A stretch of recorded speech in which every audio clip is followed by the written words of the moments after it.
এবং আমার শ্রদ্ধেয় ছোট বড় ভাই বোন সবাইকে জানাই আমার পক্ষ থেকে সালাম আদাব ও আন্তরিক শুভেচ্ছা। অসংখ্য ধন্যবাদ আজকের এই মহামঞ্চে আমাকে বিতর্কের সুযোগ করে দেওয়ার জন্য। বিতর্ক চলছে এবং আজকের বিতর্কের বিষয় নির্ধারণ হয়েছে আইন শাসনের অভাবই দুর্নীতি বিস্তারের মূল কারণ।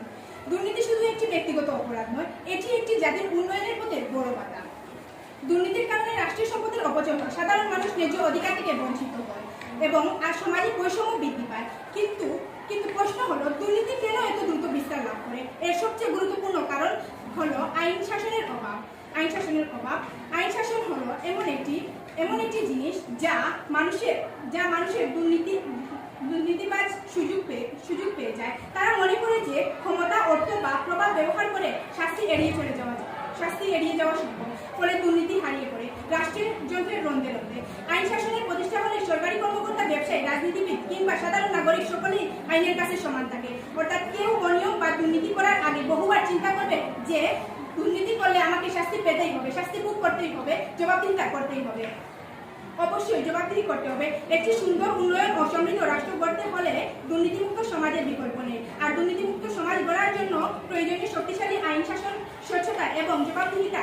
তাই আমরা বলতে পারি আইন শাসনের অভাবই দুর্নীতি বিস্তারের মূল কারণ। পরিশেষে আমি পক্ষ থেকে দৃঢ়ভাবে বলতে চাই, আইন শাসনের প্রতিষ্ঠা করা গেলে দুর্নীতি অনেকাংশে নিয়ন্ত্রণ করা সম্ভব এবং দেশের উন্নয়নের পথে আরো দ্রুত এগিয়ে যাওয়া সম্ভব।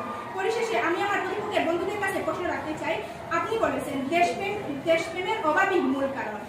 তাহলে বলুন, যুদ্ধাপরাধী বিচার করতে আমাদের 40 বছর লাগলো কেন? দেশপ্রেমিক জনগণ কি চায়নি? বিচার চেয়েছে, কিন্তু দেশপ্রেম দিয়ে আপনি একজন খুনিকে ফাঁসিতে ঝুলাতে পারবেন না। নাকি আইনের দরকার? ফাঁসিতে যখন ঝুলাতে যাবেন তখন আইনের দরকার। আপনি বিরোধী করেই ফাঁসিতে ঝুলাতে পারবেন না। ধন্যবাদ কিন্তু বিচারক মণ্ডলী, ধন্যবাদ সবাইকে। ধন্যবাদ।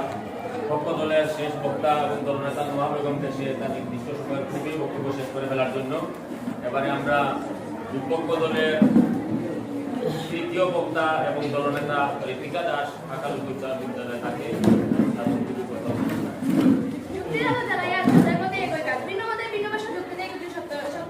মাননীয় মন্ডলের বিচারপতি এবং আমার প্রান্তীয় প্রতিপক্ষ দলের ভাই বোনেরা সবাইকে জানাই আন্তরিক শুভেচ্ছা ও অভিনন্দন। ধন্যবাদ মাননীয় মন্ডলের আমাকে এখানে কথা বলার সুযোগ করে দেওয়ার জন্য। বিতর্ক চলছে এবং চলবে। আজকের বিতর্কের বিষয় নির্ধারিত হয়েছে যে আইনের শাসনের অভাবই দুর্নীতি বিস্তার করে।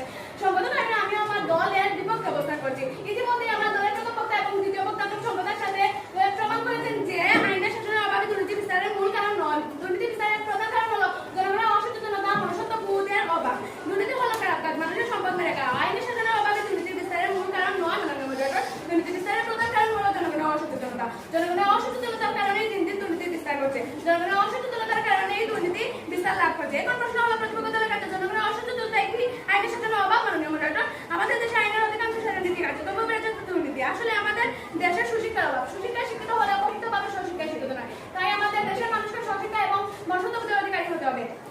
একদম মনুষ্যত্ববোধের অধিকারী মানুষ কখনো দুর্নীতি করতে পারে না। দুর্নীতির শিকার তারাই হাত বাড়ায় যাদের নেই কোনো মনুষ্যত্ব, নেই কোনো মানবতাবোধ। তাই আমার প্রশ্ন হলো, আইনের শাসন কি সুশিক্ষিত জাতি গঠনের ভূমিকা রাখছে? সুশিক্ষার হার বাড়াতে হবে, বড় শিক্ষার আলো জ্বালিয়ে দিতে হবে। দেশের মানুষের মনুষ্যত্ববোধ জাগ্রত করতে হবে। দুর্নীতি বিস্তার সম্পর্কে মানুষকে সচেতন করতে হবে। মানুষের কথা বলতে নয় বলে দুর্নীতি দ্রুত বিস্তার লাভ করছে। এখানে আইনের শাসনে শুধু শাসনের অভাবে দুর্নীতি বিস্তারের জন্য দায়ী নয়। আসলে মানুষ বলেন অব্যবহার করলে ভালোবাসা জানা লাগলেও পারে। সেখানে অব্যবহার জানায় মানুষ দুর্নীতি থেকে হাত বাড়াবে না। তা কি করে হয় মাননীয় মন্ডলের? অভাবের জন্য মানুষ বিভিন্নভাবে দুর্নীতির দিকে হাত বাড়াচ্ছে। এই কয়েকদিনের আগের ঘটনা ধরা যাক, 14 শিশু রামসাকে ধর্ষণ করা হয়েছে, পাশাপাশি তাকে গলাকাটি হত্যা করা হয়েছে। এই কয়েকদিনের মধ্যেই রামসার হত্যাকাণ্ডের প্রধান আসামি